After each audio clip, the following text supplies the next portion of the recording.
नमस्कार मित्रों, कैसे हो सभी। Welcome to Living Stone classes.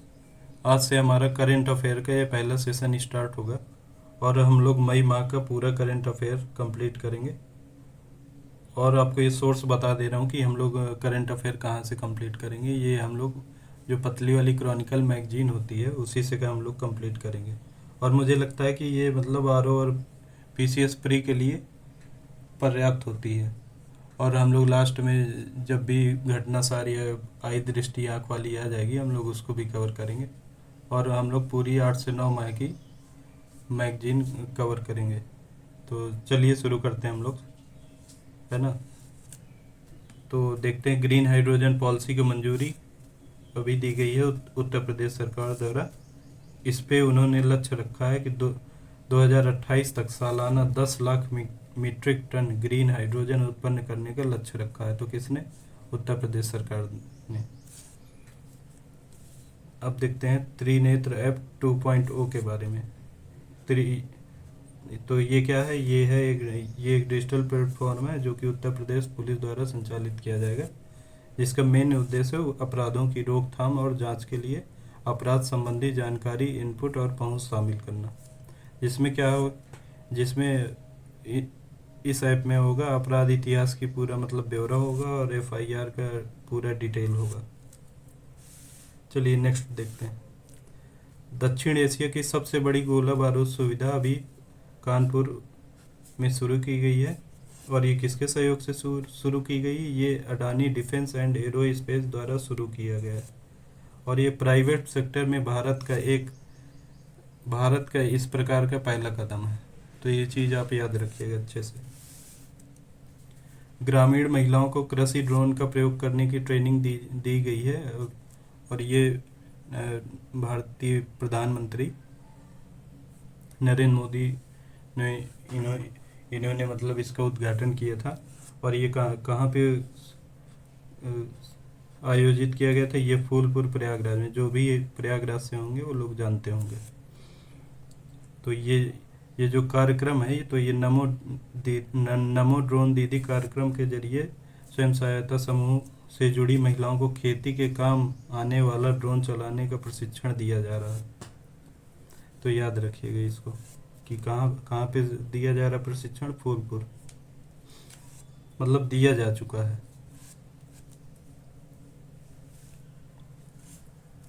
चलिए, एमयूआई योजना युवा उद्यमियों के सशक्तिकरण हेतु उत्तर प्रदेश सरकार द्वारा संचालित है।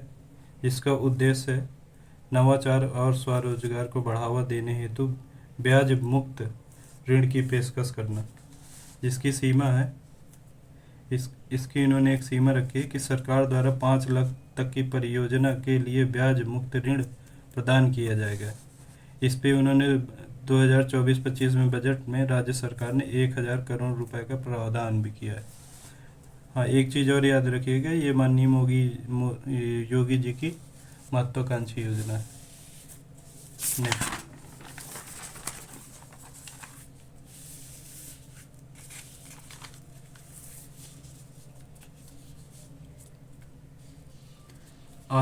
आरईसी और यूनिसेट के मध्य एक शिक्षा क्षेत्र में समझौता हुआ है। ये कहाँ हुआ? सिद्धार्थनगर, यूपी में। इसमें क्या की गई? इसमें 75,500 बच्चों की शिक्षा का समर्थन यूनिसेट के साथ किया गया है। इसका उद्देश्य छात्रों को आधुनिक शैक्षिक उपकरणों और संसाधनों तक पहुंच प्रदान करना तथा उन्हें अकादमिक और रचनात्मक रूप से सशक्त बनाना। तो आरईसी और यूनिसेट के मध्य किस क्षेत्र में समझौता हुआ है? ये शिक्षा क्षेत्र में। कहाँ पर हुआ है? ये सिद्धार्थनगर जिले में। उपभोक्ता शिकायतों निवारण पर कार्यशाला अभी हाल ही में कहाँ संपन्न हुई? ये लखनऊ में। इसका विषय क्या है? वर्तमान युग में उपभोक्ताओं की शिकायतों और प्रभावी ढंग से कैसे समाधान किया जाए, ये इसका विषय याद रखिएगा कि उपभोक्ताओं की शिकायतों का प्रभावी ढंग से कैसे समाधान किया जाए, ये मेन पॉइंट है। इसको अच्छे से बैठा लीजिएगा दिमाग। भारत का पहला राष्ट्रीय डॉल्फिन अनुसंधान केंद्र कहाँ खोला गया है? ये पटना में। और पटना में कहाँ? पटना में विश्वविद्यालय के कैंपस में। राष्ट्रीय डॉल्फिन से संबंधित कुछ डिटेल हम लोग देख लेते हैं। डॉल्फिन को 2009 में राष्ट्रीय जल जीव घोषित किया गया था और प्रोजेक्ट डॉल्फिन भारत सरकार द्वारा 2019 से संचालित है। अभी हाल ही में बेगूसराय को विश्व का सबसे अधिक प्रदूषित शहर घोषित किया गया है। ये किसके द्वारा घोषित किया गया है? ये IQAir द्वारा है। ये IQAir एक स्विस संगठन है, जिसमें मेन कारण क्या है प्रदूषण होने का? सीवरेज निर्माण वहाँ पर काफ़ी ज़ोरों से हो रहा है, तो इसके लिए कंपनियां जिम्मेदार हैं। इलाहाबाद हाई कोर्ट ने UP board of Madrasa education act 2004 को असंवैधानिक घोषित कर दिया। किसको? UP board of Madrasa education act 2004 को। उत्तर प्रदेश सरकार की कुछ उपलब्धियां हैं। यूपी ने हाल ही में 5 करोड़ आयुष्मान कार्ड बनाने वाला देश का पहला राज्य बना।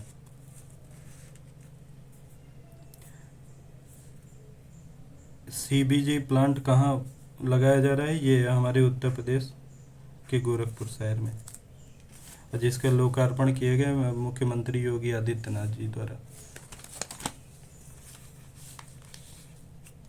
हाल ही में किस राज्य ने अपना 112वां स्थापना दिवस मनाया?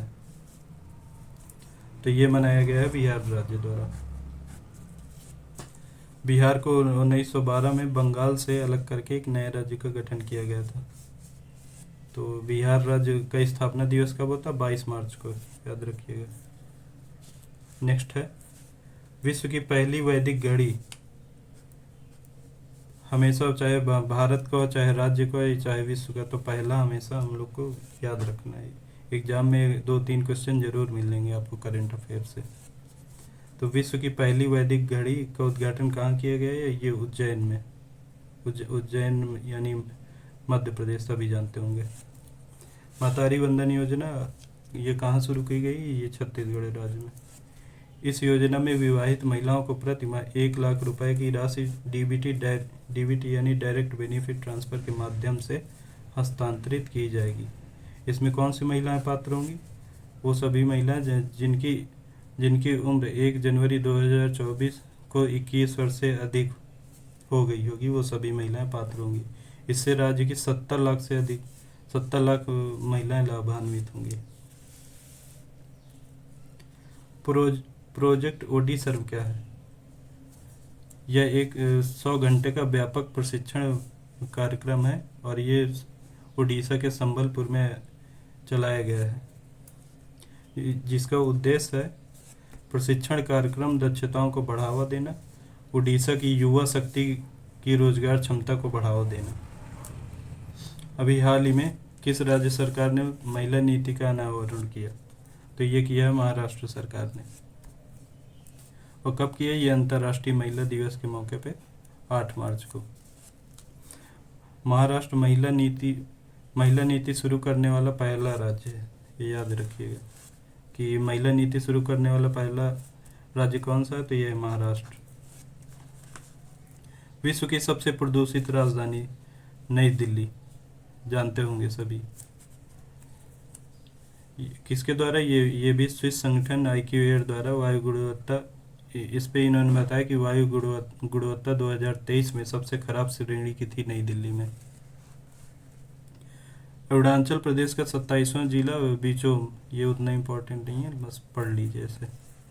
राष्ट्रीय ई-विधान एप्लीकेशन कार्यक्रम कहाँ चलाया गया है? ये गुवाहाटी में, आसाम के गुवाहाटी में। नेक्स्ट देखते हैं।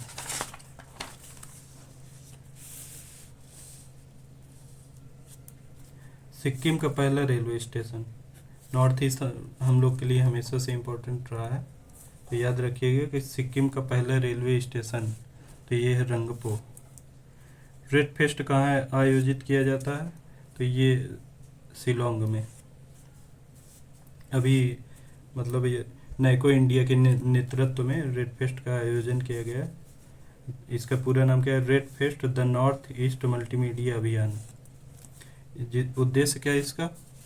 उद्देश्य है HIV के खिलाफ लड़ाई में समुदायों को शिक्षित और सशक्त बनाना।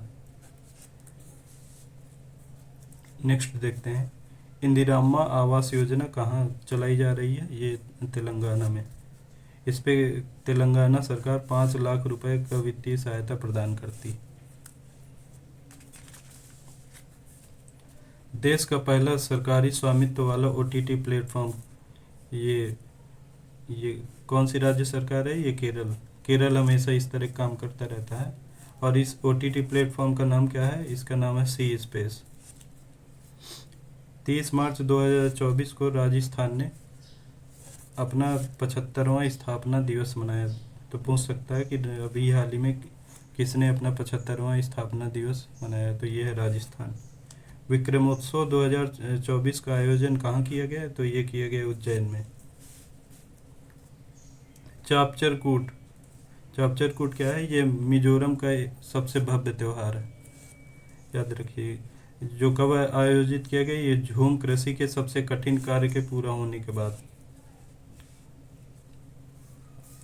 नॉर्थ ईस्ट गेम 2024 के तीसरे संस्करण का आयोजन ये किया गया है नागालैंड में।